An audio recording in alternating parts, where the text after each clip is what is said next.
Brad. How are you today? I'm good, Troy.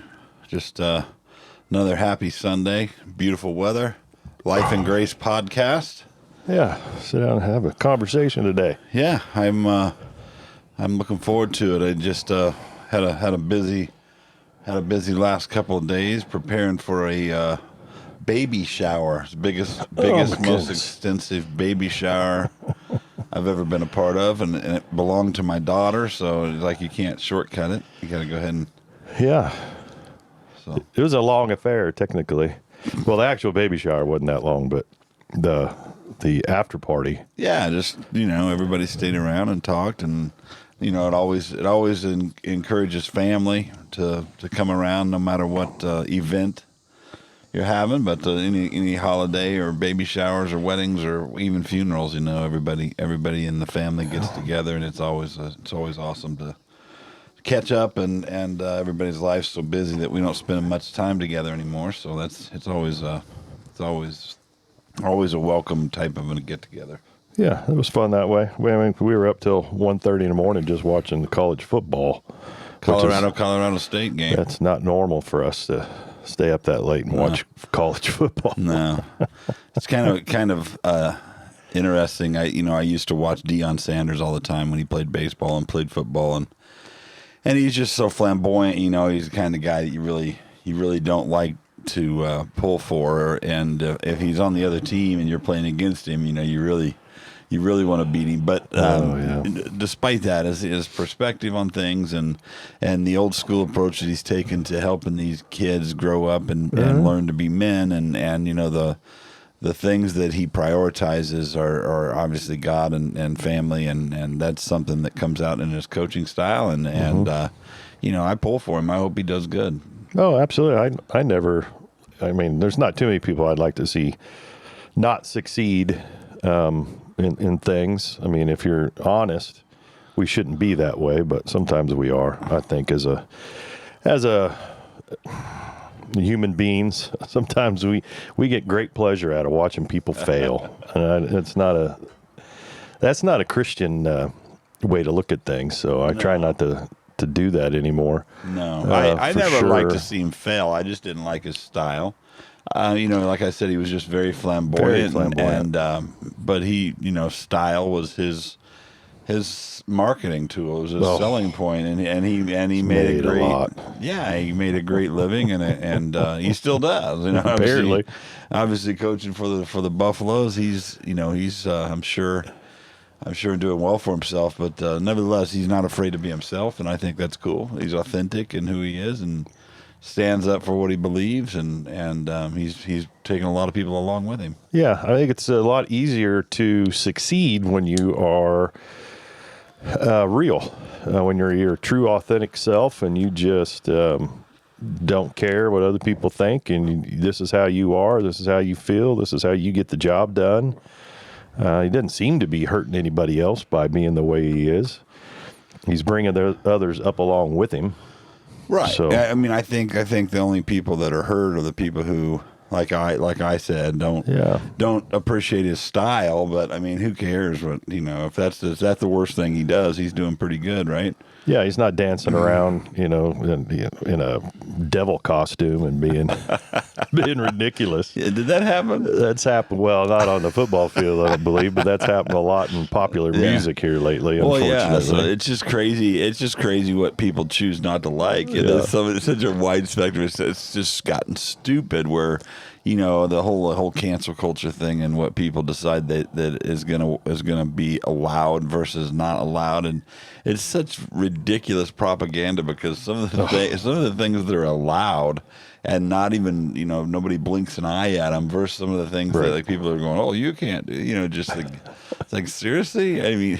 You can't run around the sidelines with sunglasses on and being that way. That's just ridiculous. But hey, it's okay. Everybody's different, and let us express ourselves the way a lot of times we want, when they doesn't. Like I said, if it doesn't hurt anybody, who cares? Right. I decided to express myself today. Yes, you did. With a Bad News Bears, jersey, and the reason I think the original Bad News Bears with Walter Matthau. Yeah. And that Skrabinski group of kids was just such an incredible, depiction of my own childhood. And my dad was Walter Matthau, and of course Right. Brent, my brother, was on our teams. But we had a host of characters, and I can tell you that there was many days my dad had partaken in a few frosty beverages before he came to practice as the coach, and Yeah. oh, it was almost like a spitting image of that movie. So if you watch that movie and you see Walter Matthau, pay attention to how many old school beers he drinks. Oh, he drinks a few. I remember it. I haven't seen it in a long time. Have you? No, but Tatum Anyone? O'Neal, boy, she was something else when I was Yeah, I remember when that. I was a kid. She was, somebody to have a little bit of a crush on, kind of. And then she could play baseball. Look at that, Carol. That's all right. Well, Nothing wrong with nowadays that. she would have been identified as something different. Yeah, She was potentially. very tomboy in that show. She could throw like a boy, and But she was all girl. yeah, she was all girl, no doubt, no doubt. Yeah, that's funny. So it's just funny. Just the whole Ridiculousness. ridiculousness of everybody's opinion about what they like and don't like, which kind of leads me towards Yeah. a What do you place wanna talk that I about? kind of wanted to discuss tonight or today, late afternoon, is the thought of like what's important, I guess. What do you value, and what is it? Why is it that you value it, and what makes it worth valuing? And these are some of the questions that I've always asked myself. Mm-hmm. And of course, as you think about it, and as I've obviously became a Christian and thought about things like that, I started to realize it's like, what really inevitably matters is more along the lines of an eternal perspective. Like, what am I going to do after this life? Where, if you believe that, obviously living and dying is all there is, then, what is it? What's the motivation to become something or thrive in a life? If all you're going to do is like, it's going to just die and it's all going to go away. Obviously, I don't believe any of this stuff is coming with me wherever I go after I die. Not the material things, but I do think that in the midst of this life, we're storing up for ourselves treasures in heaven, which are essentially the deeds, the things that we do to try to help our fellow man, and that's obviously not our ticket into heaven. But I do think that there is going to be an award ceremony when we stand before Christ and on His throne. In the end, all of us are going to have to stand there, and I don't think that's a crack of the whip. I think that's more of an award ceremony, telling you here's the things that you did that pleased me throughout the course of your life, and again, that's provided that you have Christ as the center of it all, right? Yeah, that's what we're taught. That's what we believe, more so. Because, like a lot of people, for the longest time, I didn't think too far. I barely thought about what's going to happen next week, let alone eternity, or what my decisions right now today would have on me, in 5 years or 10 years. And to my, detriment, I'm spending my life that way just left me, fairly empty. I mean, I don't have any future plan, what's going to go on with you in 10 years? How are you going to do this? How are you going to do that? But more so with the eternity perspective, man, what's my day look like? What's my thought process look like? That's the type of things you got to start thinking about. Not just what you're going to do for a job, or you're going to have enough money to retire in 20 years or whatever it is, but do you have the heart that's going to be needed? Because that's going to be your biggest thing that gets you to the eternity, to get you through that small gate that we want to go through. Is where is your heart? Do you have the love of your neighbor in that process? And man, that is fairly difficult to say 100%. Yeah, I do, but that's something I try to work on, and I've been working on more and more lately. just trying to, clear my mind a little bit with the worldly clutter. thoughts and clear that out of there and start having more heavenly thoughts, if you will, the thoughts for eternity. And, is my mind and my heart where it needs to be? So that's where for eternity, that's where, we've got to strive to get it there. Mm-hmm. Well, I think, obviously the eternal perspective that I wanted to kind of speak of if you have it, it definitely would reflect on your decision making, I would think, because, the things that you do to store up for yourselves treasures in heaven are things that, please and glorify God. And it's obviously along the lines of probably being a servant or helping your fellow man in some capacity. And then at the same time, not receiving reward here on earth. Like, hey, look at me. I did this for this old lady today. I helped carry her groceries across the street. And, I did a good deed for the day, right? So according to Scripture, that means that you've already received your reward that would have otherwise been given to you in heaven.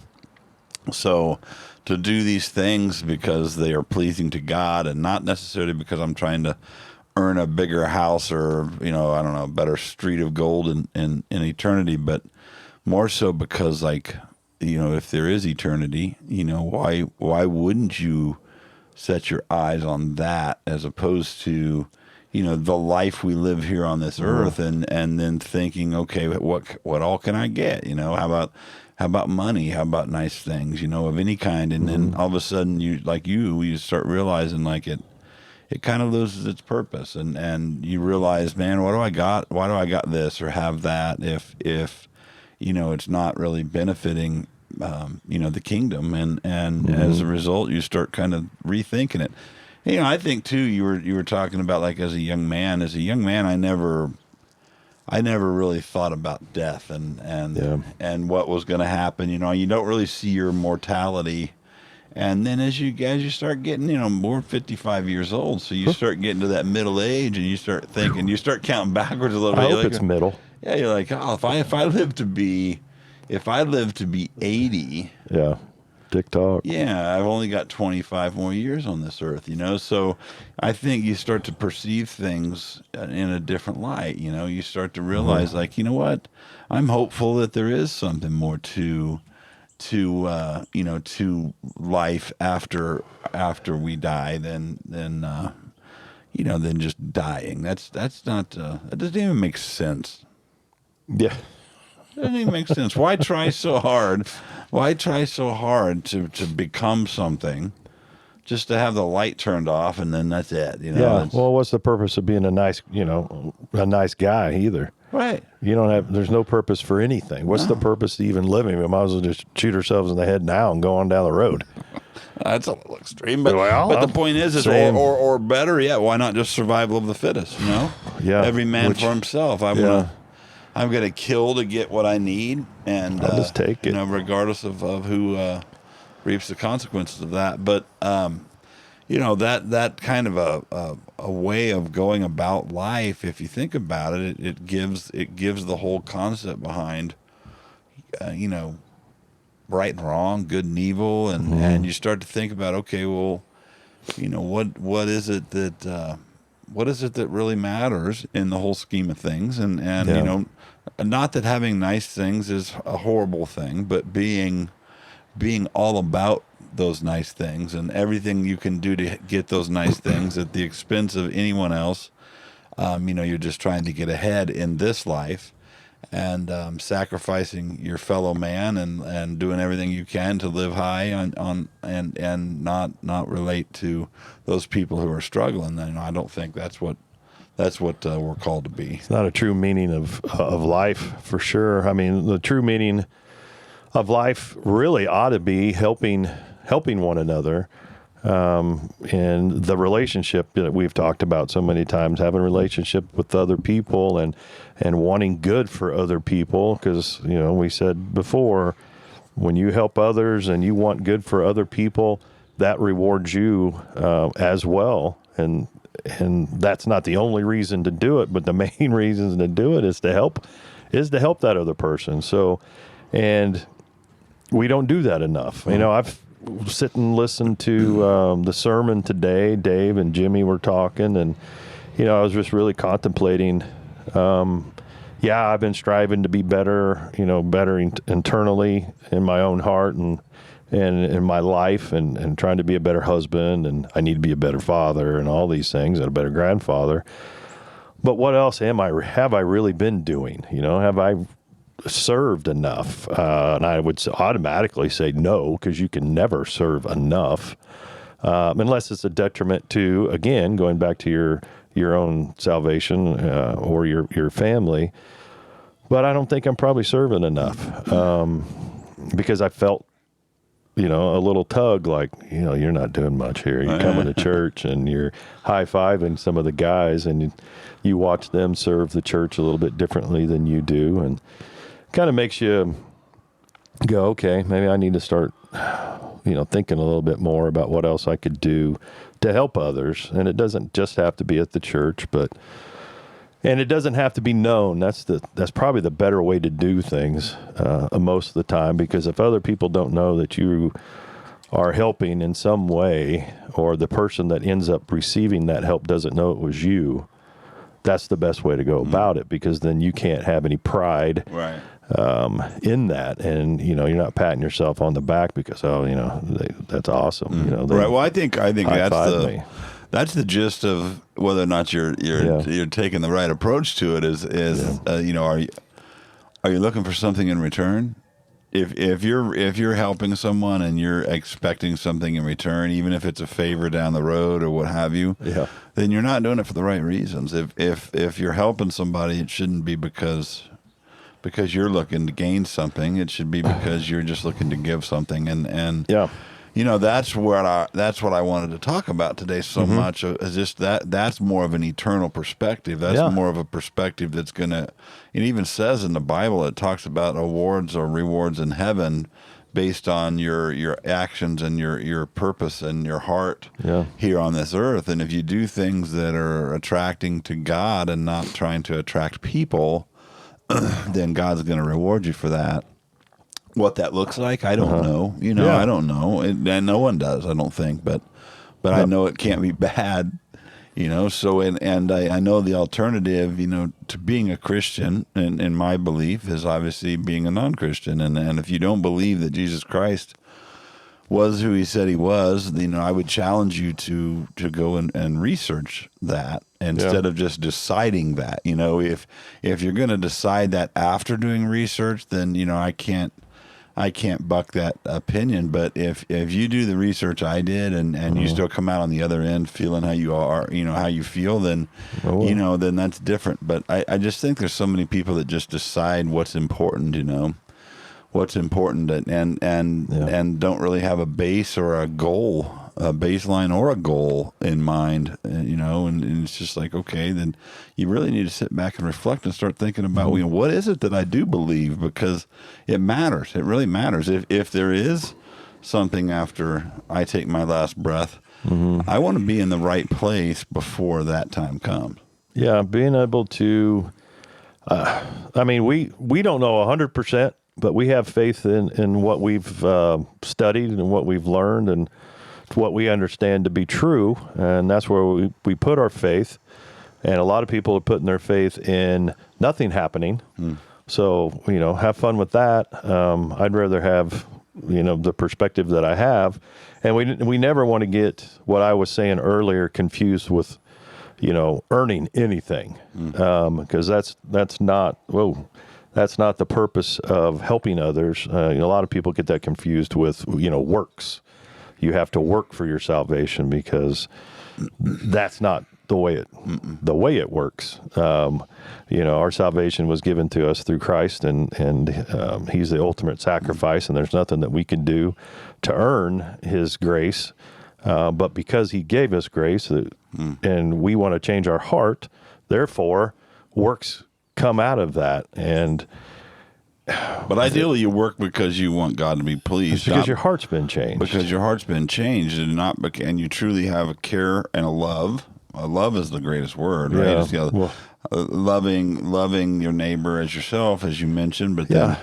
loving the Lord with all your heart, all your soul, and all your mind is the first and greatest commandment. Yeah. And then that's something we've mentioned actually in the last couple of podcasts. But with that said, that is the ultimate purpose, in my opinion, for an eternal perspective. And I've learned that it's not been something that I've had, in my life forever. And so as I start to apply that to my life, I start to think about things like, for instance, you ever been to a funeral where whoever it was that died was a believer, and everybody that's there at the funeral knows that they were a believer, and whether they were or whether they weren't, it's a little less sad. It's a lot more of a celebration, Right.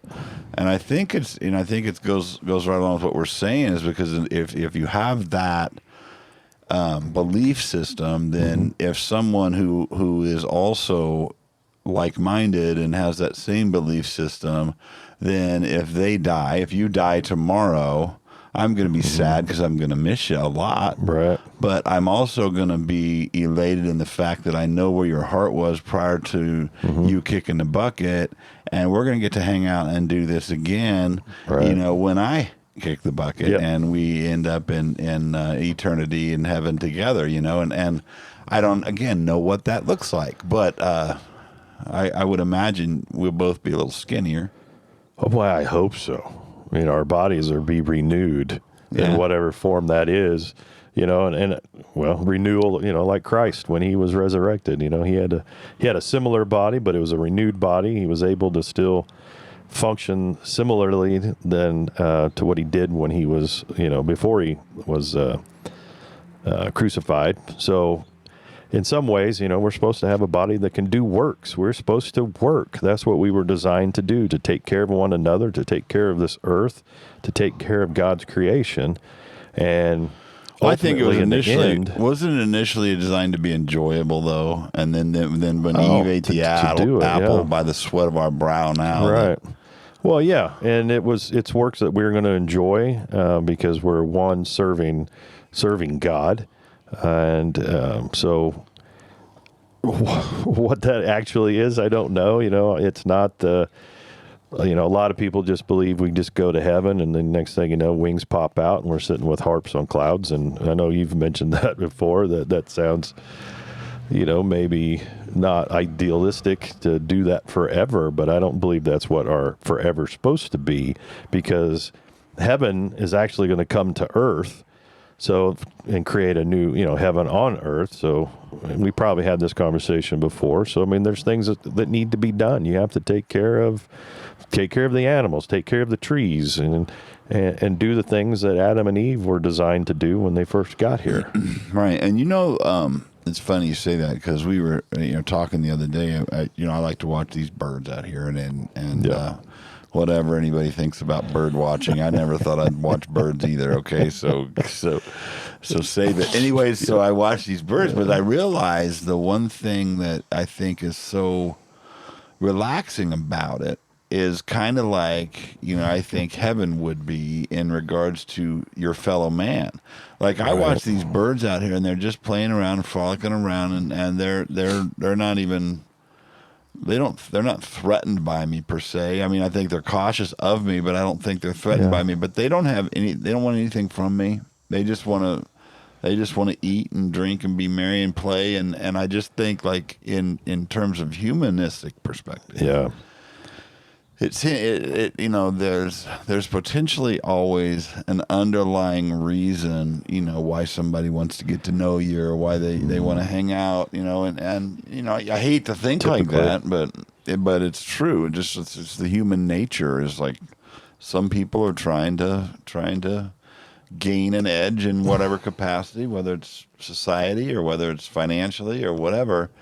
And, there's nothing wrong with trying to get ahead, but not at the expense of someone else. If you get ahead by working your butt off, or if you get ahead because somebody leaves you a fortune, or if you get ahead because you find a treasure or whatever, and it's not off the back of somebody else, I'm cool with it. But if somebody is benefiting because someone else is working hard, I just don't understand that. I don't understand why it's even allowed to happen, and I sure don't understand why anyone would expect it. Yeah, I think it kind of goes back to describing, the sowing and the reaping. It's one thing to, go out there and sow these seeds, go out there and put this hard work in. And then once that seed takes off and that hard work pays off, and then you get to start reaping those benefits of your hard work. That's the proper way to do things. But when somebody else is out there just throwing these seeds out there and working, and you come sliding in and go, oh, wow, look at all this, and you just snatch it and run, that's kind of what you're talking about too. So you have to be careful of those people and be careful of where you're throwing your seed, for that matter, for, you're just, what kind of circles do you run around in? Because if you spend a lot of time in some bad areas with bad people and you're spending all your time, that's where you're throwing your seed. That's where your time is spent. Those bad people, you're going to reap. Sure. You're going to reap that reward as well. Well, and I've got no problem, working hard. I've got no problem, harvesting. I got no problem sharing my harvest. Yeah. But I don't like it when people just decide to take it or think they deserve it because, I don't know why. I just don't understand this whole concept behind, equity and inclusion. I don't think I've ever excluded anyone, and I know in the baseball arena, everybody, to my knowledge, has always been welcome. Other than the black people way back, everybody's always been welcome into the ball game, into the baseball game. I've seen a lot of old stadiums like in Chattanooga where they had, separate entrances into the old stadium where they would make the black people go and sit in the outfield, which, that was disheartening and it was terrible. But it's not something that happens anymore, and so I don't understand the whole push behind the inclusion. If somebody has a preference, whatever their preference is, that's fine, but I don't think their preference should provide them preferential treatment. Yeah, that's the biggest issue. And maybe it's because of who I am. I don't feel like I've gotten that much privilege in anything. I've had to work just as hard as anybody else to get what I have, and I don't feel like I've been shorted anything. But man, I'd like to have more, but how much time have I spent in developing something else to get that, to get more. But we lose sight in equality of outcome is what everybody is hung up on right now. We have equality in opportunity.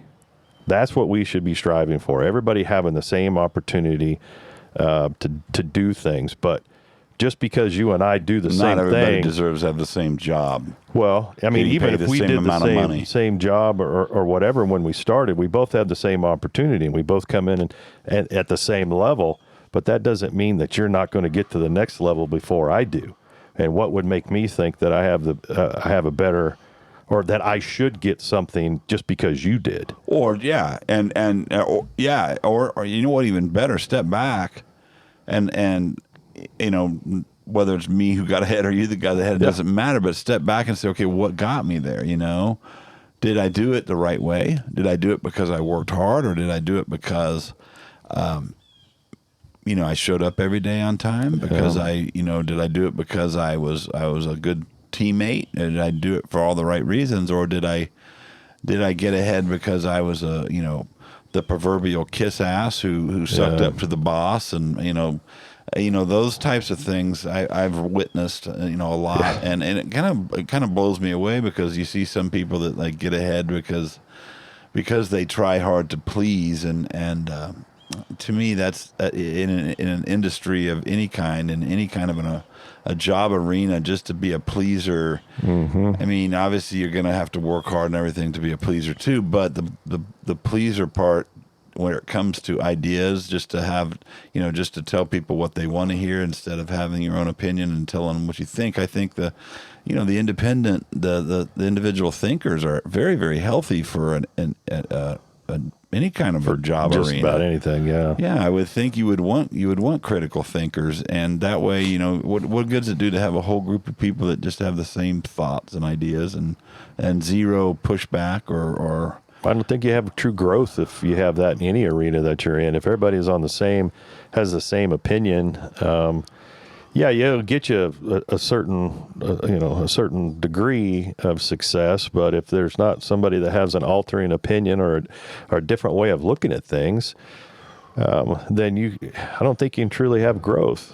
Well, don't you think that that's why the typical communist socialist approach probably isn't as good from the standpoint of it doesn't allow critical thinking. It doesn't allow people to be free enough to come up with their own ideas, their own thoughts, creations, and if you're just going to oppress or repress a society of people, they're not going to be allowed to thrive. You're essentially holding your population at bay, and your country inevitably is going to be what ends up suffering. If you let your people do their thing, so to speak, that's going to benefit the entirety of the country if everybody gets an opportunity to contribute. But if it's just, hey, sit back, shut up, go work 8 hours a day, don't have an opinion, collect a check, and if the entirety of the population did that, that wouldn't be very exciting. Wouldn't be much of a life, because you don't care. You don't care about anything in those situations, I don't think, whatsoever. So, back to that, and it keeps that eternity thought process away for sure, because you just feel worthless. You feel blah. So you don't have any excitement. You don't have anything to live for. So the mindset of eternity. I saw a video. This pastor was talking. Actually, I just saw it today. Again, I've seen it many, many times. I don't know who this pastor is, but he had a rope that was probably 25, 30 feet long. This white cotton rope, I guess, maybe. But on one end, I just wanted to throw that out there. One end, probably about 3 inches long, he had it wrapped with red tape. And he was saying, this is your life here on earth. That little red 3-inch piece inside this. It might have been a 50-foot rope. It doesn't matter. But he was describing that, and the rest of that rope as eternity. And it was just, what are you doing? Are we just working that 9 to 5 to where, hey, I just need to get through my day so I can get my paycheck so I can pay my bills, and then maybe if I'm lucky I can save up some money to where I can buy something and I can have a little bit better place to live, and maybe save enough to where I can eat well enough, when I retire. Is that what our mindset is? Because I think that's what equity of outcome gives you. I mean, you got to work to eat. I mean, a guy's got to eat. A guy's got to do those things, and you got to have transportation, and you got to have a shelter to live in, and all those necessities of life are important. And I'm not trying to discount those, but what I'm saying is above and beyond those things. Those things are necessities. Those things are things that you almost certainly need, and we've always needed. Yeah. So what else? So now it becomes the wants, or maybe not necessarily wants, but maybe ideas or needs that might again provide those gifts that hold eternal perspective, eternal weight, where you basically donate your time to someone else or something else, instead of just, sitting around and being unproductive. Not that that's not good too, because to my opinion, we're kind of doing that right now. Well, I don't know how productive we're being right now. Right. I mean, some people would definitely say you guys are not being productive at all, and to a certain degree, we're not. But at the same time, what we hope that we're doing is getting the idea of this eternal perspective out there. Whether it's this conversation or other conversations that we've had, we want to make sure people understand that eternity is coming. Where, like you say, where are you going to spend it?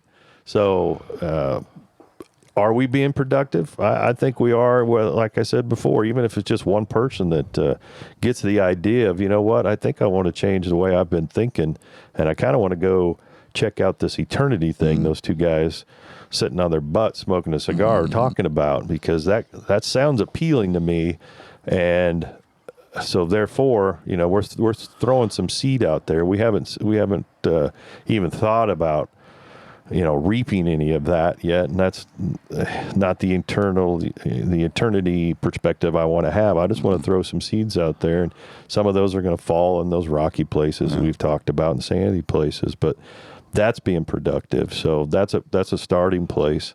The biggest thing I was thinking about in church today is, you know, I don't want to be one of those guys. I don't have a ton of money. You know, we're more than comfortable, Brandy and I are, and we're more than able to help our kids in some way or another. So that's great. I don't want to just throw money at situations. I think the biggest thing that I'd like to figure out is, you know, like a couple of the people at our churches have started feeding homeless as some of the things they do. They get a group of people, I think twice a week, and they go down to downtown a park, and, you know, they're making sandwiches for people. They're helping people out, and they're spreading the word at the same time. You know, that's something that's interesting. I don't know if that's something that I necessarily want to do, but you know what? They're getting out, and they're physically going out to others and doing reaching out and giving a helping hand. Some of those people are accepting of that helping hand. Some of them spit at it and grab their sandwich and walk away, and that's fine too. And if you're going to get upset about that, then maybe that's not what you need to do either, because you can't be upset when somebody doesn't say thank you at the same time, and that's where we could end up being pretty easy. And then when people get upset when they don't get the thank you that they think they need, and then oops, there you go again. You're doing it for yourself, aren't you? Right. So yeah. So I mean, again, it goes back to what you expect in return. Goes right back. And unfortunately, you're not always going to get the response that you want, and that's okay. I think. Inevitably, you know, when you ponder it, you start to contemplate, like, oh, you know, what is important, you know, when I wake up every morning, you know, what is it that I look at my day, it's all sitting there in front of me, and I'm thinking about what do I value, you know, what is this day about? Why is it that we're here, you know? What am I going to try to accomplish, or you know, maybe there's a part of me that needs to maybe, you know, adjust or just something. I mean, so, you know, it's a good thing to kind of reflect on if you think about it. It's like, are we here for just like a period of time when we're born and then we die, you know, and then that's it? And I asked that question. I just can't believe that's all there is. I just can't. Yeah, and some people would just say that's the human ego, thinking that, you know, we're designed, obviously, because, you know, we're so smart. We can't just be here for this small amount of time, this blip in the cosmos, you know. But I think we are designed for better and for more. I don't think we would have the internal drive that we do when it's truly positioned properly to help one another, to grow businesses, because ultimately when you start a business, you're helping yourself, but you're helping so many other people. So that entrepreneurial spirit, to a degree, is the type of spirit that you need for church growth in a way. And I mean church as in getting disciples, not as in a physical building. Because I think that's when we get hung up. You know, I've said it before too, that people get hung up in that. Look what I've built. You know, I've got this church, and look at all these people I have. But that's where we want that's why this message is such a critical message, because the way you deliver it's important. You know, so anybody that hears this message, I don't want them to be turned off because I think the way I think. I don't want them to say, hey, you know what, that guy's freaking whacked out.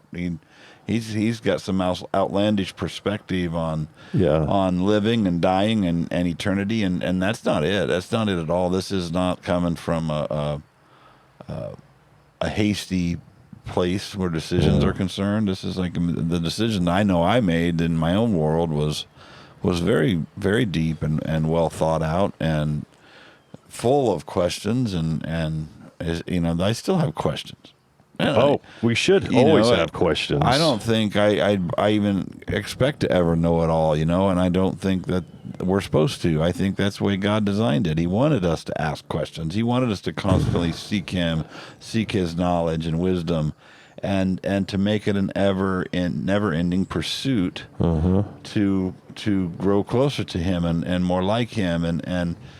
So nobody's ever going to arrive until we die and stand before the judgment seat of Christ with Jesus' arm around our neck and Him saying, hopefully, like, "Hey, Dad, this guy's with me. I've washed him clean. Yeah. I washed him clean, and so he can come on in." It's like kind of like the proverbial with the bar. When you ever been to a bar and you knew the bouncer and. Yeah. So you got a buddy and you're like, "Hey man, I know the bouncer. We can go to the front of the line and get right in." Or at a concert, maybe the guy that's checking people in.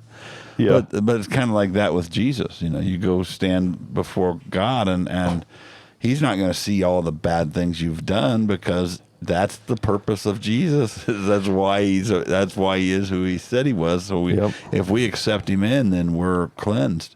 And then we can stand before a holy God and He can see us as sinless and blameless. Because on our own, there's no way to achieve that.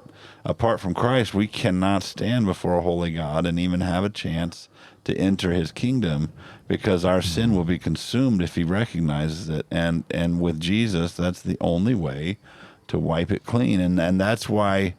other religions get so mad at Christians because we believe that. Well, it's not that we're telling them that they're like wrong or whatever. They can still believe what they want. I'm not going to judge anybody for their own beliefs, but this is what I believe. And again, I think there's some support, a lot of support to kind of back it up, and a lot of people who believe the same way. So I mean, at least this isn't some crazy cult of, there's some base behind these thoughts and beliefs. There's a lot of crazy kooks out there, that's for sure. And to a degree, though, to be honest, I think we probably are judging to a degree because I think that plank has been pulled out of our eyes, and our true belief is clean, it's clear, so we can see and go, what you're doing is not right. Who you're following and how you're doing things isn't right. But I mean, it's not us to sit here and scream and yell necessarily at those people, but to come to them with a loving, open heart and a hand, if they accept it, to say, "Hey, we can be friends, we can be brothers, but I'm going to need you to, come take a look at this, and I want to lead you this direction." And then it's up to them, for sure. And whether it's a physical hand or a message like this, just to say, "Hey, love you, and we would love to see you in eternity," and to have that true desire, no matter who these people are, is difficult. And sometimes we probably don't act it like that way. So that's a tough thing. Yeah, I mean, I don't know if there's a certain way that you're supposed to act or be. I think we all still have our different personalities. Always. But I just think as I've matured in my life as a person, not necessarily as a Christian, but as a person, as I've gotten older, you start to realize, like, golly, all this effort, all this time spent, all this, all these people that and what difference does it make if there's no more to it than just, I mean, why do you want to get to know somebody? If they were just going to die and see you later, it's just going to be the end of that relationship. It's, none of it registers with me. None of it makes sense. So as you start to look at it, you start to go, this all makes sense. It just makes perfect sense. And the more I questioned, and the more I dug into it, the more I realized that this is legitimate, and I wish I could just tell somebody. That's what I want. I want to just be able to go, oh, this is like, well, this is look what I found out, Yeah. and somebody else would be willing to go, oh, that's cool, because I'd sure share that with anybody, talking about giving and not being selfish, da da da da. There's not a person in this world that I wouldn't want to come to know the purpose of Jesus Christ. And I've had some people that didn't treat me the best, but that's what I would want for them, regardless. Well, I think if those people that didn't treat you the best probably didn't have the same. I'm going to assume, and they say that's never a good thing to do, but I would assume they don't have the same belief system that you do. Majority of them, anyway, and that's the bad thing. But if you had the opportunity to say, "Hey, listen to this," and it changed them, then they wouldn't be such bad people to be around anymore. So that would be a plus, and and that would help them, and they would be able to enter in eternity with us. And we're not saying, if I can, we're not saying that to be a believer that you have to do any of this. The ultimate thing for salvation, to enter heaven, that we always want to remind everybody is the same as the thief on the cross. Right, the guy to the right side of Jesus, What's a or sinner's his prayer? left side, whatever. It's just basically saying, "Hey, I see you, and I believe you are who you say you are," and that's a heart thing. That's a heart change, and I want to be where you are. I mean, that's all that thief on the cross basically said is, "I can't believe they're doing this to you. You are perfect. You're sinless. We're the bad guys, and here you're up here with us. Hey, brother." Christ, Lord, Save me. I want to be where you are when we die. And that's it. That's ultimately it. So we're not saying you have to get yourself a podcast. We're not saying that you have to go up and down the streets and proclaim it or anything. We hope you get your heart in the right spot. Yeah, and that's authentic. Like I said, there's not a person on this earth that I wouldn't want to tell about Jesus Christ if they wanted to know. And it doesn't matter.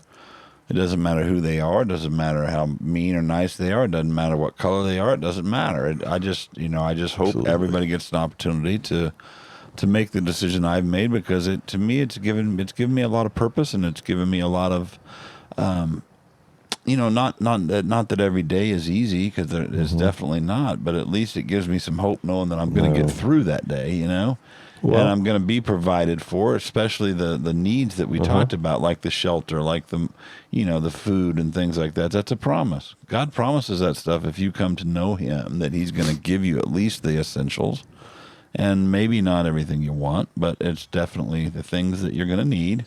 Yeah. So it just, to me, I don't want to scare anyone. That's not the goal. I'm not trying to make anybody think that, to come to know Christ or else is the thing, the approach I'm trying to take. However, it is. I mean, it is. I mean, when it comes to at least accepting Him into your heart, I want everybody to have the chance to do that, because it's just sad to think that no one, or that anyone has to walk through a day without any hope, without any purpose. It just seems so. It's just heart-wrenching. Yeah. And you said it too, or you started to, you touched on it at least, just because you're a self-professed Christian and you say you believe in God, bad things still happen to all of us. It still happens even after you become a believer. People still die in your life. You probably still lose a job. You could lose your house. You could lose all your possessions, but you're not going to lose your eternity. And that's the biggest gain.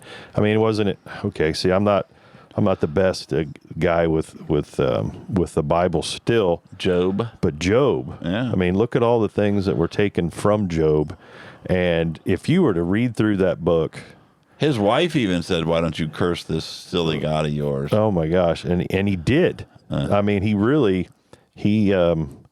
this is what the biggest key is through all of the bad things that happened to Job.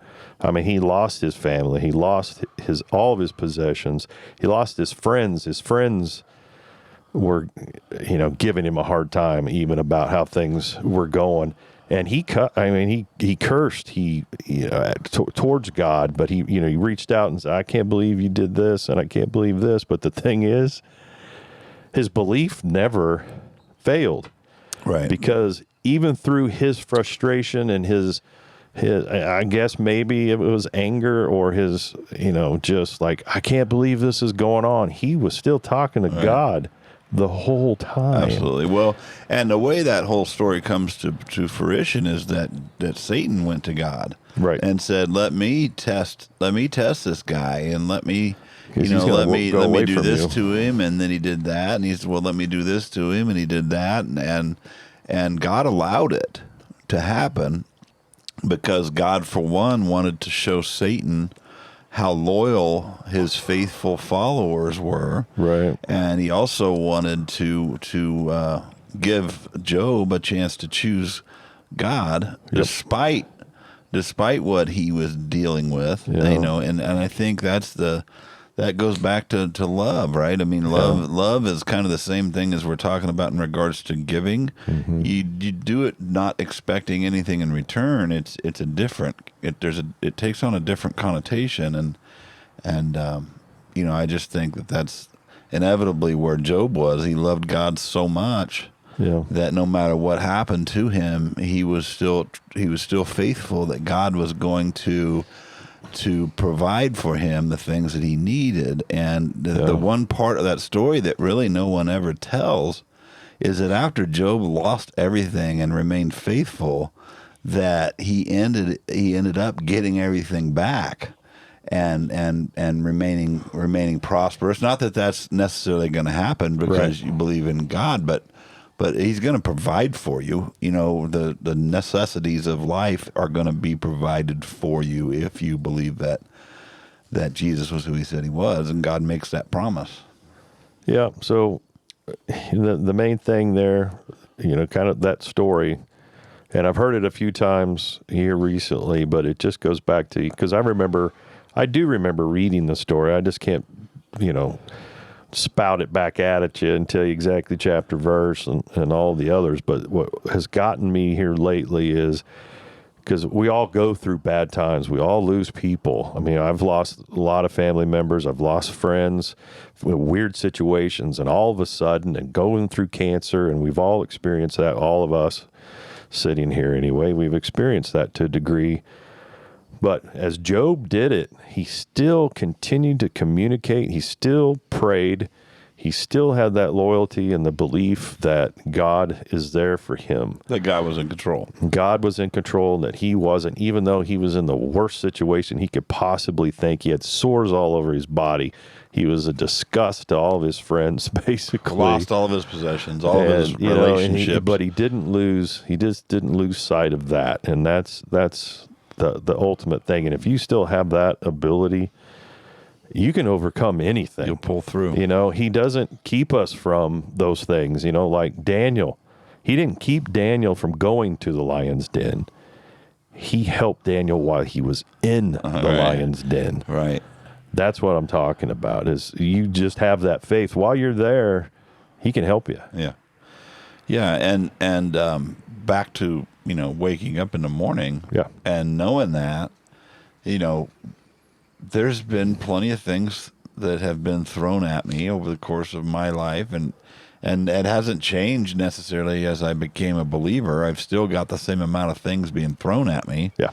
They're just not self-inflicted anymore. I don't generally cause my own issues, but a lot of the times, I still look at the day and go, golly, I'm overwhelmed. There's so much to do today. There's so much I've got on my plate, and I just don't know how I'm going to get it done.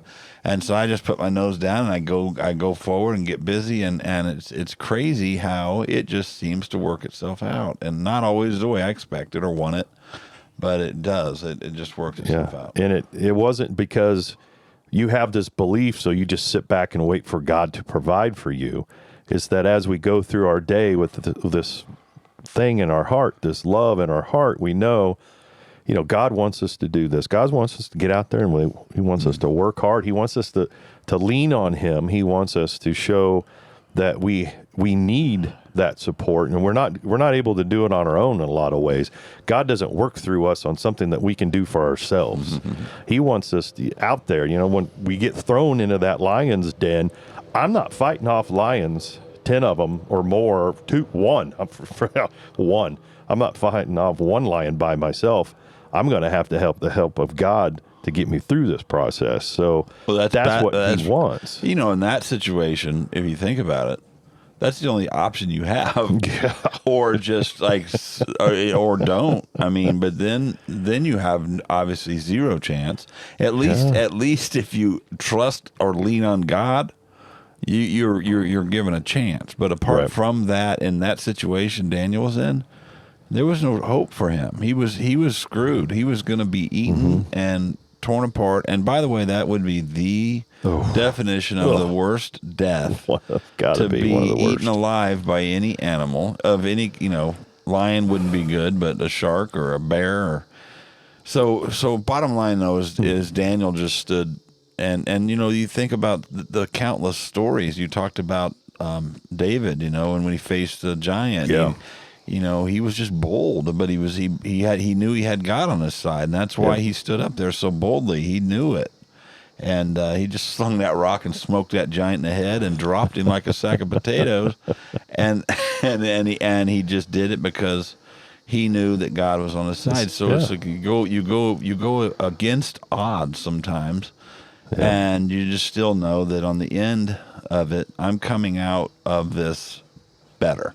Yeah. I don't know what that looks like, but at the same time, I think that I trust that if you put God in the center of it, there's an ultimate good that's going to come of it. In the big picture, it may not be the small picture, but in the big picture, something. And it may not be that particular opportunity. It may not be as big as standing against a giant. We have our own giants in our life, or obstacles, big mountains that need to be moved, that we just look at and we start to feel overwhelmed by them. Well, because when you're thinking, how am I going to take care of this? How am I supposed to be doing this? When you start looking at something like a mountain, and if you're just focused, at the majesty of its size, you see no way around it, no way over it. In comparison, you have no chance. None. So if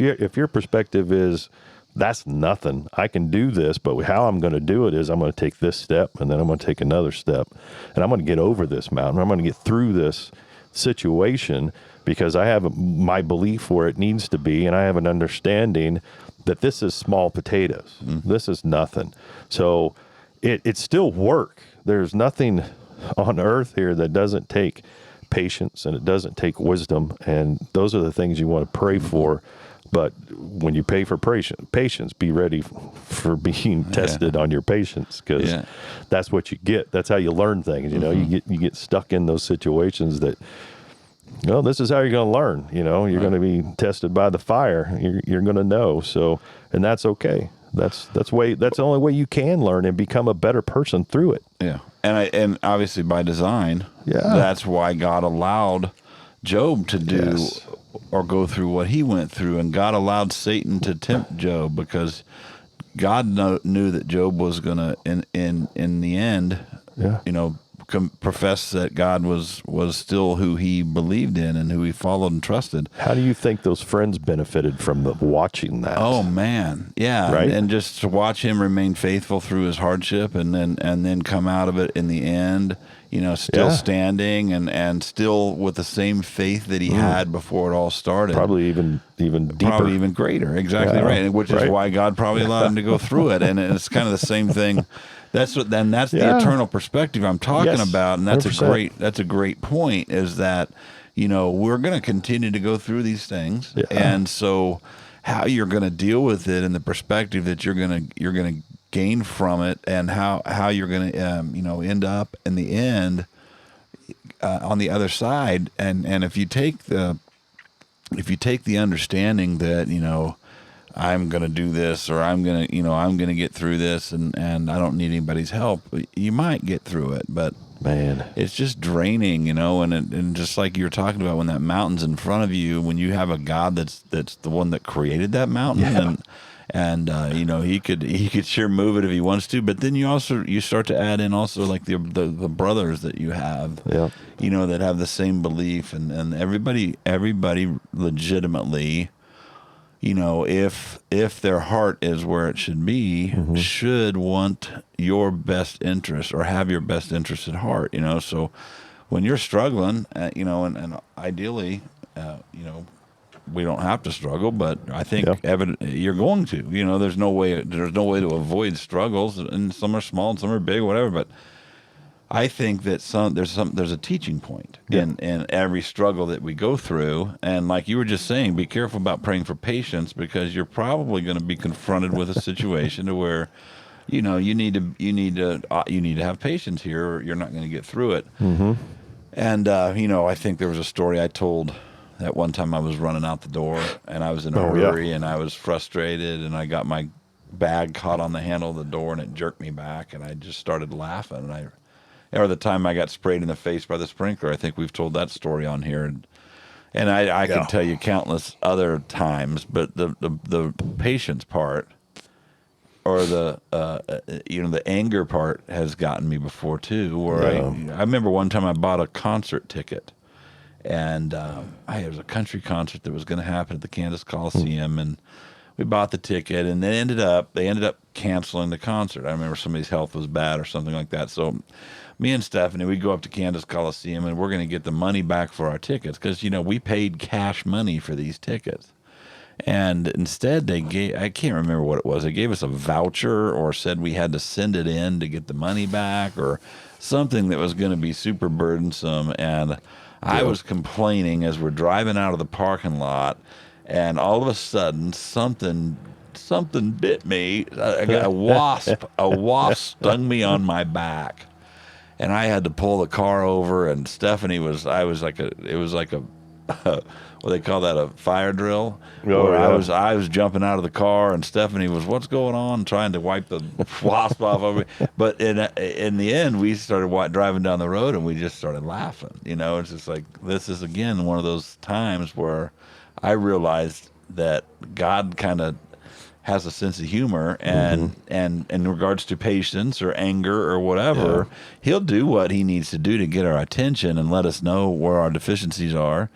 And, just all of it, everything that you do in terms of every decision you make, every thought that you have, are based on something, and if it's just to I want to get through the day till I go to bed tonight, that to me is not a very good goal. And I hope I wake up tomorrow, by the way. I honestly, knowing what I know now, and the belief that I have, if I woke up tomorrow and wasn't here, I was dead, I would hope that I would be better off, right? It says to live as Jesus and to die as gain. And, I believe that. So there's another purpose, is that you don't fear death. You don't fear the end. You don't, because the end is just the start of a new beginning of the, eternity, and in heaven, where there's no crying, there's no evil, there's no bad. I mean, how can that not be enticing? It's like watching these birds. Yeah. And that's the comparison. It's like these birds, there's no evil in these birds. I guess if a big hawk comes flying in. Is that evil? No, that's evil. No, that's surviving. Yeah. I mean, that's how they survive. That's part of their role with one another. That's how nature works, right? One is here to help the other, to feed the other in some way or another. I guess that's how nature works. But one thing I was thinking while you were talking there, also, you had mentioned something about, having people wanting good for you, and those people around you, because I know there's a lot of people that have crossed my path. Some of them have worked for me in different positions or another. And unfortunately, I've seen some of their lives where they seem like they're by themselves. They don't feel like they have the same opportunity, whether that's just something that they put on themselves, or maybe they've just had that hard luck. Maybe they're going through, a part of their life currently to where they don't have the support system. I think you and I have a support system, whether it's supporting each other or our families, because we have a pretty good tight-knit families. But what I'd want to say, if anybody would ever, listen to this that was in that situation, if you ever feel alone, that's the other side of it. Having a belief in Christ, you're never alone. Yeah. And when you have the belief system that way, what we need to, again, focus is building some of those relationships with people, like-minded people, as well. So what I'm going with on that is, if you need that help and that support system, that's when, the church can be very beneficial. You can go and meet others if you're struggling in one way or another, whether it be something like we have at church on Tuesdays, where they have, wow, how did I just lose what it was called? The recovery. That's a recovery. Celebrate Recovery. Yeah, they don't call it Celebrate Recovery anymore, but it's maybe it's Westridge Recovery or whatever it is. Some place like that, they have people that may have gone through a lot of things, like somebody, whether it be drugs or other issues. But there's people that can help you. There's people that want to support you, and it's easy to find those. Mm-hmm.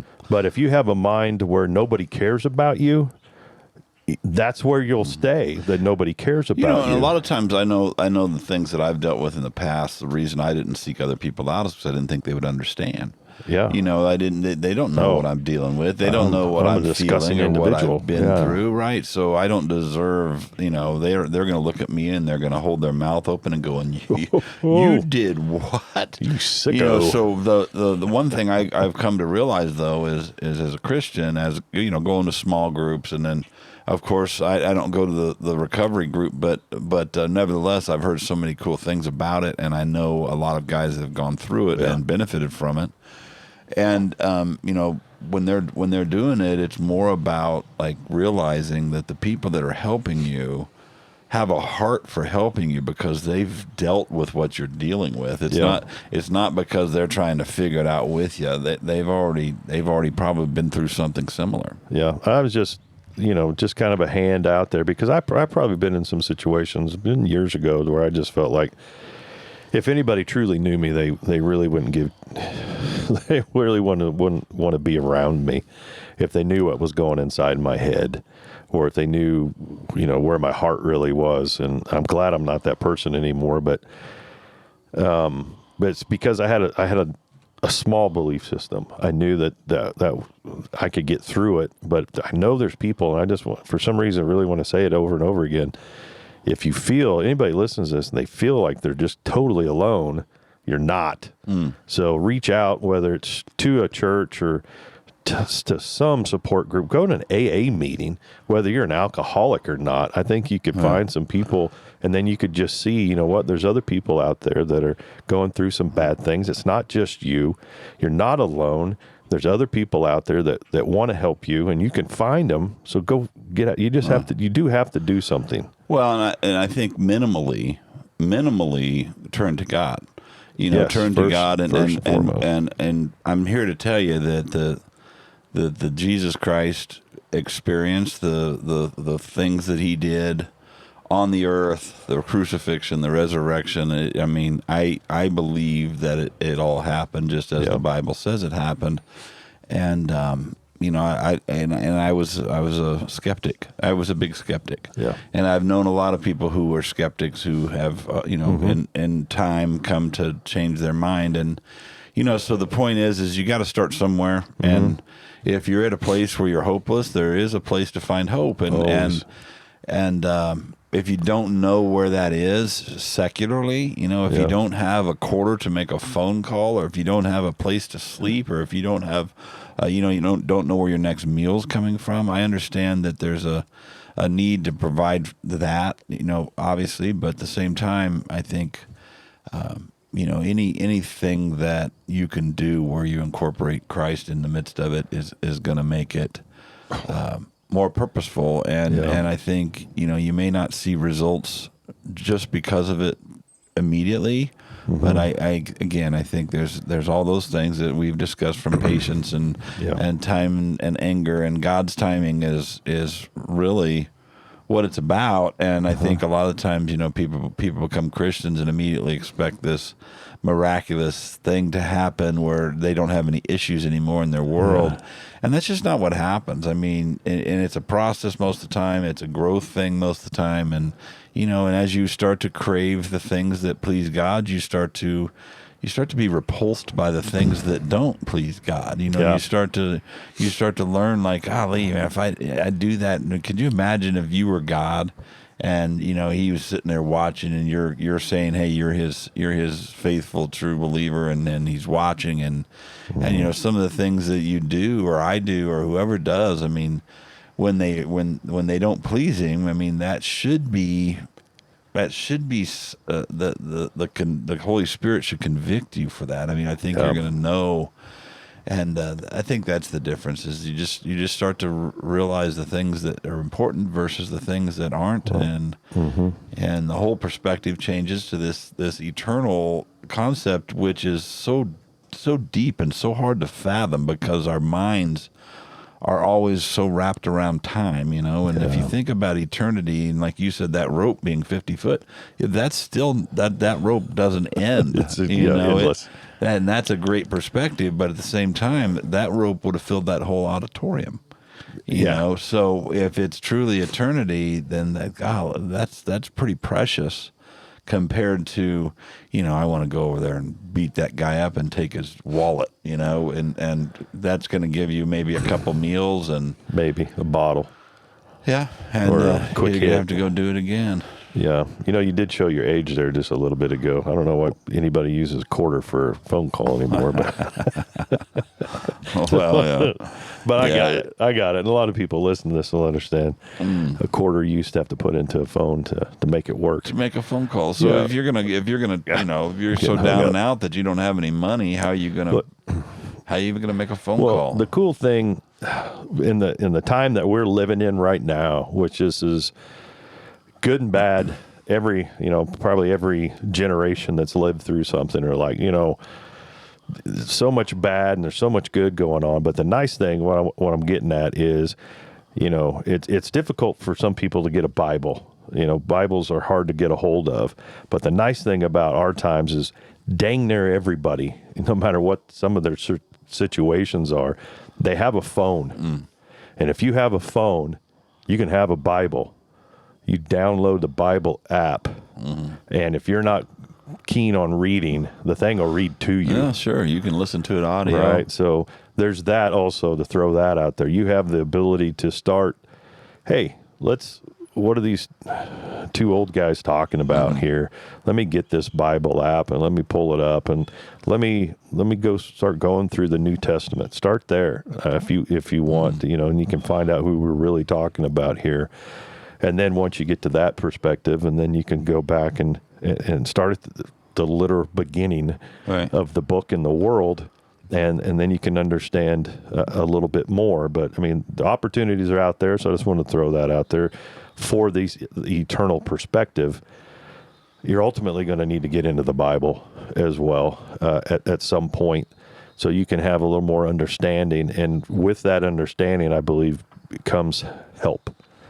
Well, and if you think about that eternally. understanding, Yeah. God's word Yes. is what you're talking about, Yep. which is also defined as wisdom. Yes. And wisdom is defined as being more precious than diamonds, gold. silver. It's the most precious thing that you should pray for. Yeah. And that's what David prayed for, and King Solomon prayed for, and Right. that's what they wanted to lead their nation, and they did successfully for a long time. And so, Anyway. getting into the Word is huge. Yeah. Well, towards the end of this conversation, I just thought that was something that, there may be people out there that have the opportunity to go buy a Bible if they would, but then I got to go online and order it from Amazon, or I got to go do something else. You don't even have to do that. You don't have to pay for anything except for your phone to get this free app. So pull that up and start start reading a little bit about what Brad and I have been talking about. Yeah, and probably a good place to start would be in the Gospels, Matthew, Mark, Luke, Yeah, and John, absolutely. specifically John. If you could read John, that kind of give you some understanding of how it all kind of came to be and fruition of it. And as you read it, you may not understand a lot of it initially. It's okay. But again, as you grow in your faith and you get around other believers and you gain discernment because you have the Holy Spirit in you, you start to also make sense of the Bible. Mm-hmm. You know, you start to read things that are considered parables, and that's why Jesus talked in parables, because the people who didn't love him, follow him, they didn't understand him. No, and that's the nicest thing is you will figure out how to understand it the more you read it, and those parables do help. I think they help me, but man, I still run into people all the time that take a parable and go, "Did you ever look at it like this?" And you're like, "Where did you see that?" And I didn't. Right. I mean, I've read this thing a few times, but I didn't get that at all. I mean, that makes so much perfect sense. Yeah. Well, I think that's the unique thing about the Bible compared to any other book, is that it's considered to be the living, breathing Word of God. So it's constantly taking on a new perspective, and it might be based on where you're at and the Time of your perspective you life, take sure. and how that verse applies to you now versus how it applied to you 10 years ago.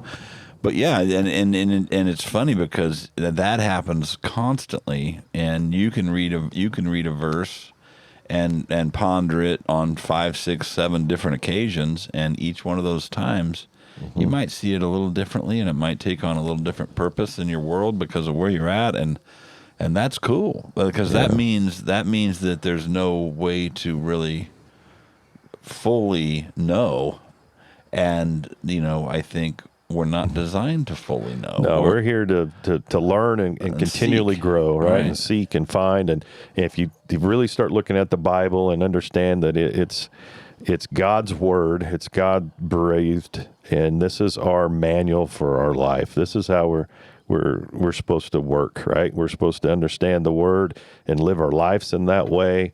That's why God had the Bible, written for us, and these people that put it down on paper for us to go, that's how I'm supposed to live my life. Yeah, and then he also, via the Old Testament and then a lot of the New Testament, he provides history of what all happened that led up to the good, the bad, led up to the purpose of Christ, and absolutely, the timeline from Adam and Eve to Jesus Christ, and we talked about today the 400 years, which is very interesting. The 400 years between, from the Old Testament to the New Testament. Yeah, I don't think I never gave that a thought. I never did either. I didn't know it was 400 years.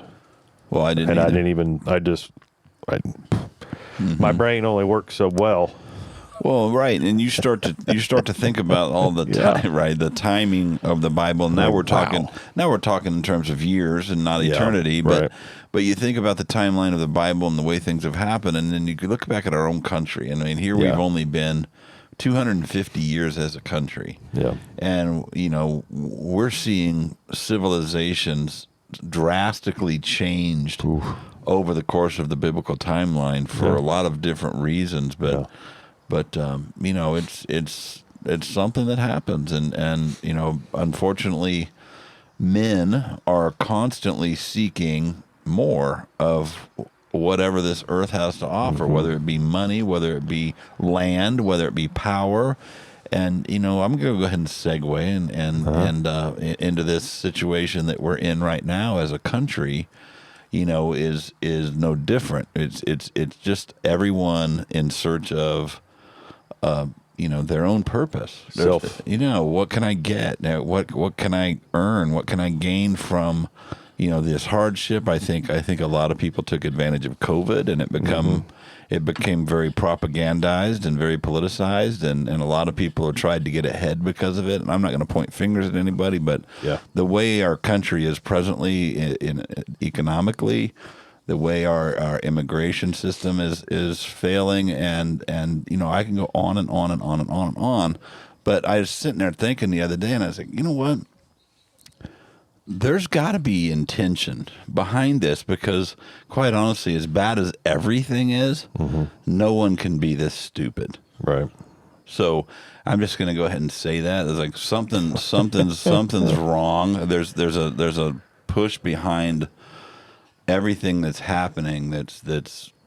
There's more to it. And if I'm not a super political guy, but I just I pay attention. I go to the grocery store and I know what it used to cost me, what it cost me. And now I go to the gas station. I know that the people that I'm seeing as I go out now are, it's just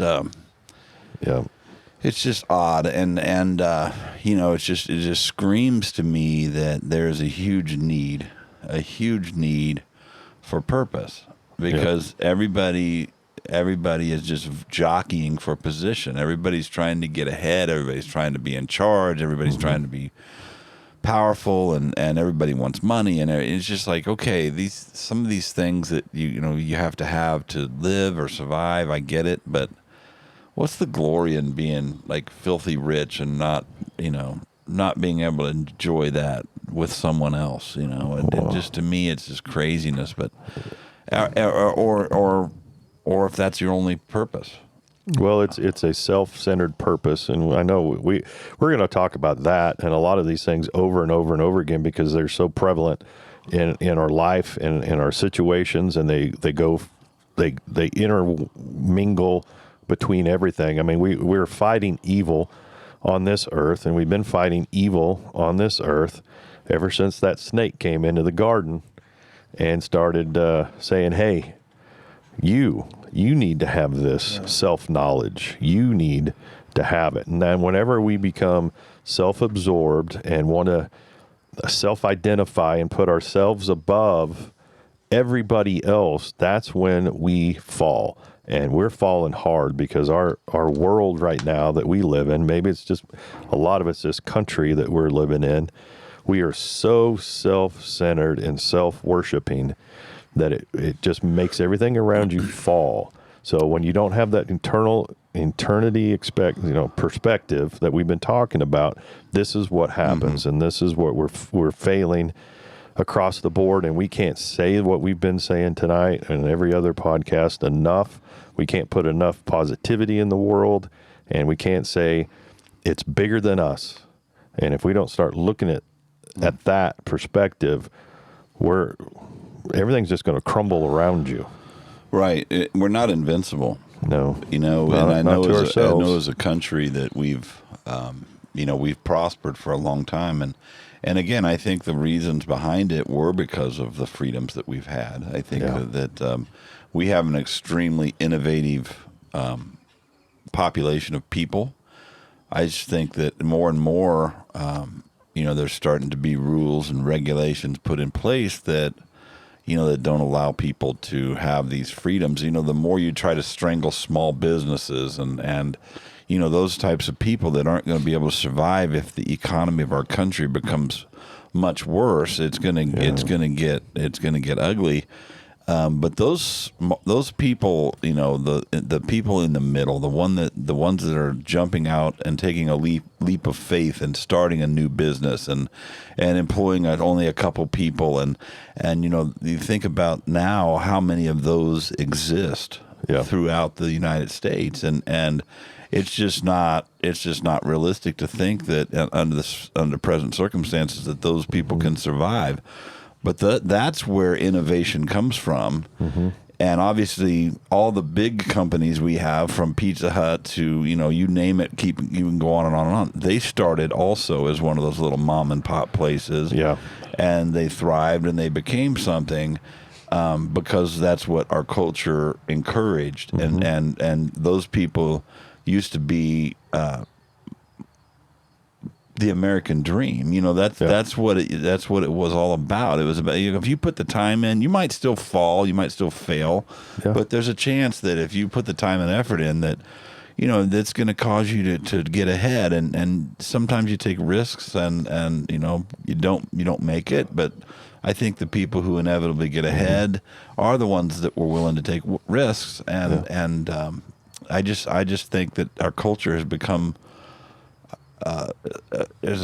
so dismal that it's it's put people in a place where they're afraid probably to take a risk to start something new because you just, there's just too many odds against you financially. Yeah, there are. I mean, we've let, the big business take over everything. So, you see it all the time where they're saying there's like 3 companies that own everything in the world. And if you feel it sometimes because the way everything's controlled, but they don't own me individually. So that's where we're right. But it's the same with big government. It's just like the more people who are in charge and they're making decisions from the top and telling us all how we're supposed to think and be, the more it just holds the guy down who's capable of thriving. Instead, just follow the company rules. Show up every day, do your job. Our company's going to benefit, and the people at the top of the company are really going to benefit. Sure. And we're going to continue to pay you a check, and just shut up and go about your merry way and do your job exactly how we script it.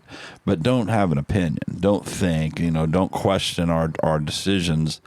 And to me, that's not the American way. The America I know is full of people who became something because they believed that they could. They knew that if they put the time and effort in, that they would, inevitably have a chance at least to get ahead. And I just think that, that dream's steadily getting squashed, and it's a shame. But I tell you what, people better wake up, because it's right in front of us. And again, we'll go back to eternity. A society like I just described, it can't survive.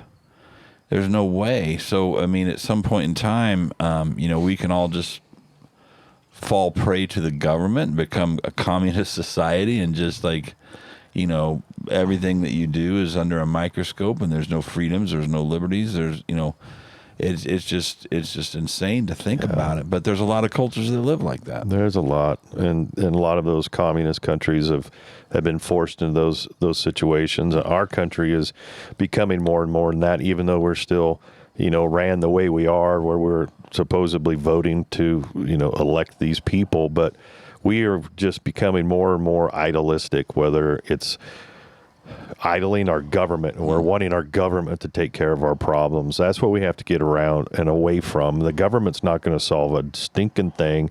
They've been proven that they can't fix these things over and over again. So we have to go back to the small community, go back to ourselves, back to our heart, put our faith in our eternity and to God and to Jesus, that they are God is who's going to take care of us. And by doing that, our heart changes. And by our heart changing, we want to help others. And then when you help others, there's that helping hand. And that's how this country was founded. And a lot of other countries in some places were founded that way too since then. But ultimately what I'm saying is get away from idolizing those things and get your eye to God. In a Father that is always there. He's always there to help you, and just wants your love in return. So that's where we ought to be. Yeah, and with that said, the alternative is what? What's the alternative? Is it you just to not do those things? Well, then you just live and die. You live and die, and that's pay taxes. That's not very exciting. I just want, hope. Hope is the belief in something you cannot see. I'm hoping that eternity is real, and I believe that it is. And with that said, I'm trying to adjust my world to prepare for that. And it's just crazy to me to think otherwise, to think that there's some other reason to exist and try and be but I did it for a lot of my life but I thought I was too young to know better. When I started becoming more curious about the deeper purposes and meanings of life than death, and and you start to see again mortality, and you wonder about things in a different light, because you're not just a kid just looking forward to playing video games every day. There's more to it, and you start to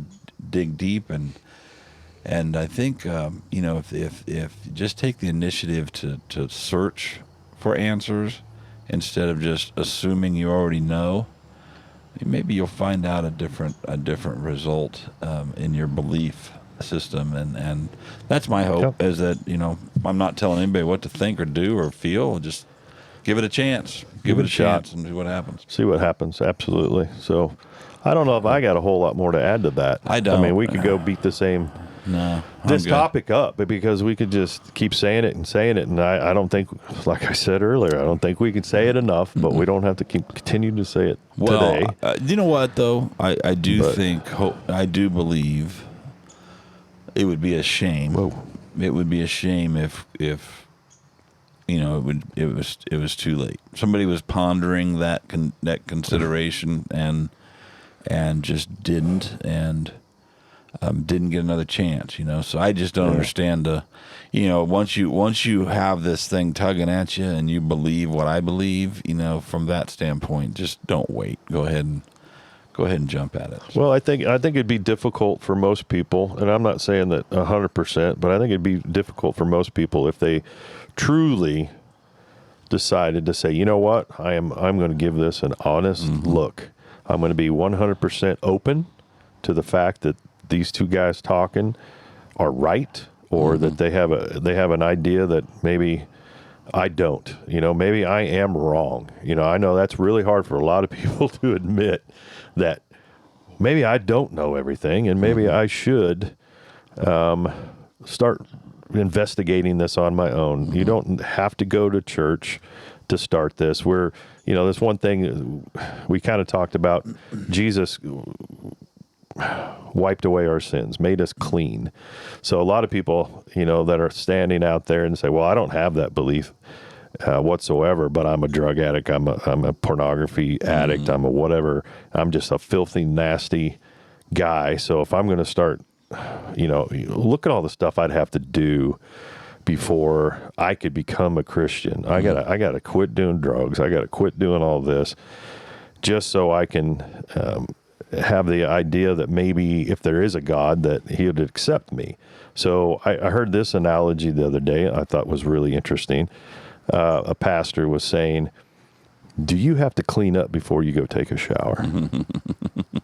Right? You don't. You just get in the shower and then become clean. That's what we're saying is when you open up your heart and take this grace that's been given us already, it's there for us to grab a hold of. You don't have to quit drinking to accept it. You accept it, and then you start working on yourself, and you start reading the scriptures a little bit more, and you come to the understanding that, you know what, because of this and the faith that I have now, I don't want to drink like I did. I'm gonna knock that back a little bit. I'm gonna start taking care of. That's what we're talking about. That's what happens to you. That's the true change that I say you will see in your life. It will happen if you truly have that commitment and heart change. Yeah, and it's if it's authentic, that should be a reflection of that decision. Yep. You'll start to do things that that honor and please God. Yep. Bottom line, and it won't be. I still do things that don't please God all the time, and I know exactly when I do, whether it's a thought or whether it's an action, and I immediately know it and immediately go, oh, what am I doing? And I think as I've developed my relationship with Christ, I think that's one thing that I've noticed is that, I really am a little bit more self-aware now. And again, it's not because of me, it's because of the Holy Spirit living in me, constantly giving you correction, constantly saying, hey, you're off the path, man. You need to let me just kind of nudge you back over here a little bit. And that's the way it is. It's a constant pursuit to get that down that narrow path. And it's not righteousness though. And it's not a pursuit of being perfect. It's more of a relationship with Christ, and I want to make him happy. I want to please him. I want him I want him to treat. It's not just what I can give from him, but what can I give him too? And he doesn't need me per se. Nope. But at the same time, I want to be a part of the body of Christ, and as a result, you just learn to want to be a contributor in whatever capacity that you can, and whether it's small or large, it doesn't matter. It's just what you. We all have our roles. Yeah, what your job is as a person or a part of the body is going to be defined down the road. You don't have to know. As a matter of fact, you may not know, but you just kind of. Our Live it. roles could be as small as just changing ourselves. Mm-hmm. It doesn't have to. You're not going to necessarily change the. Wake up and just say, you know what I'm going to do? I'm going to go change the government. I'm going to go and this and that's going to change because I've just decided to do so. You have to. You start with yourself. And then once you start with yourself, and then you want to reach out and help your brother. You want to say, hey, I want to help you in any way I possibly can. It was change. Change to me was never the motivator in my life. Right. It was purpose that was the motivator. I knew I needed to change because I was a hellion, and I still need to change. I still need to change. Why did you know it was wrong? Right. Because there's an inherent understanding of good and evil. Absolutely. There just is in everybody. But I never thought. I did have a friend who came to know Christ, and he was scared because he thought he was going to have to give up all of his rock and roll music and da da da da. That was one of his concerns. And I was like, that's not what it's about. I still listen to rock and roll music. You know why? Because I like it. I think we still like and crave and the things we always like and crave, and I don't think it's rocket science. I think it's just hey, you know what? I've got a perspective on things that it emboldens me to feel worthy and purposeful, and I know that there's more to it than meets the eye, and I just think that eternity is worth it. It's something that's worth thinking about. Yeah, it's worth thinking about. Eternity. Eternity. That's what's hard to think about. It's because it's eternity in our minds. Like you were talking about that rope, and we see it like that, 3 inches compared to 50 feet. But that rope has no end, and no beginning, really. Well, it just reminds you of how small our time is on Earth. But a lot of us don't live that way. We don't live our lives that way, and we need to start living our life that way. It's a short time here, and do we just want to be absorbed on our own little island, or do we want to reach out and try to make our small world around us a little bit better? Right. And ultimately, it starts with you. Change yourself, change your heart, change your perspectives. Don't be so self-centered. I'd say ask Christ in first. Yep, bring him in. Ask Christ in first, because then he'll help those changes come to fruition. He'll help you decide. It's going to happen. He'll help you decide where the change needs to happen immediately versus kind of down the road. And it's not about changing though. It's about believing that Christ was who he said he was. Ultimately. And you'll change, but it shouldn't be something to fear, because the change is going to be good. Yep. Be good change. I think so. Let's get off here. Let's do. Yeah. Eternity. It's deep. It's deep, It's brother. long. It's long. It's a good long conversation. Time. I had fun. Thanks for the cigar time. You're welcome. You too. It's my cigar, but thanks for the cigar time. Well, my the pleasure. back porch. It's my favorite time spent with you, having these conversations, smoking a cigar. And, of course, any of the conversations I have with my wife or my daughters or just anybody, that's just such a cool topic. The Bible has such an endless array of things to discuss, and how they apply to real world situations it's just so incredible. So I would encourage anybody to start to seek out things for themselves, and just don't be stubborn. Don't take an initiative that says, whatever, I'm not ready, I'm not worthy, I'm not I don't like it, whatever. Just, Yeah. just like Troy said, give it a chance. Give it a Because- shot. Don't listen to us. Go read for yourself. Yep. There's a lot of information out there, and you can gather it. It's Absolutely. available to you. So Yep. you don't even have to go to the card catalog. You can go No. to Google. Play Store. I'm Get you a dating Bible myself, app, guys. All All right. right. That was Like fun. it, Like it. subscribe. Like it, share it, subscribe, comment. Yeah. We've gotten a comment, so comment if you want to share. I've gotten a lot of via the phone comments, which Yeah, has been personal comments. Are always nice. good Glad to hear anybody listening. We Yeah, love to thanks, guys. give perspective, and I just think the positive energy and the biblical perspective, and those things are lacking, and I think we need to get it back. I think it's important. So, Very good. Thanks, all right. brother. Have a good evening. See you, Brad. Bye. Bye.